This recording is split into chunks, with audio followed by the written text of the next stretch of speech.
Okay, a moving conveyor belt is built to rise 2 feet for each 9 feet of horizontal change. Okay, so before we even look at the questions, let's draw a quick sketch. So we have say a moving conveyor belt. It's looking something like this, and it's rising 2 feet for every 9 feet of horizontal change. Okay, so part A, find the slope of the conveyor. And slope is equal to, we could say, rise over run, or change in the vertical direction divided by change in the horizontal direction. Either way. So in this case, the slope is 2 over 9, up 2 over 9. Okay, so there is our slope. Our answer for part A is slope equals 2 over 9.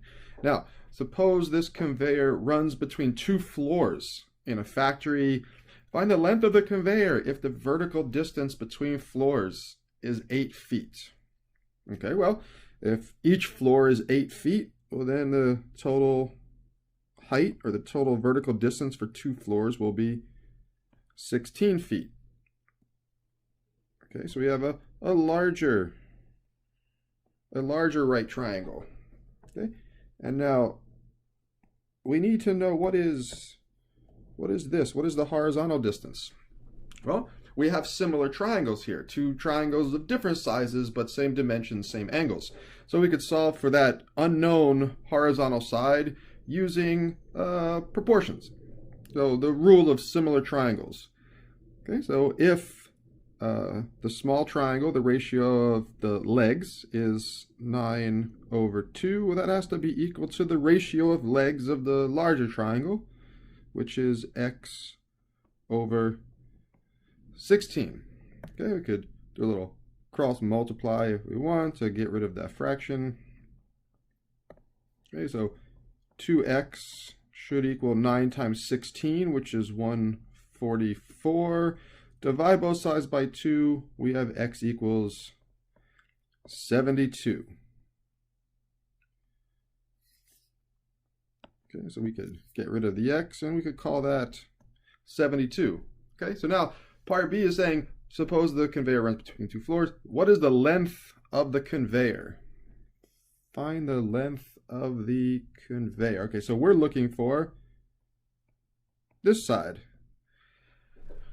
And it's a right triangle. We have 2 of the 3 sides of the right triangle, so we have our good old trusty Pythagorean Theorem, which says that for any right triangle, if we call the legs, we'll just call them A and B, doesn't matter which one is A or which one is B, but the hypotenuse, so the longer side, will be C, then C squared must be equal to A squared plus B squared, or C is equal to the square root of A squared plus B squared. Okay, so A is the 16 and B is the 72, so we need the square root of 16 squared plus 72 squared. And for that, I'm going to use the Desmos calculator, which is the calculator I recommend for all of my students.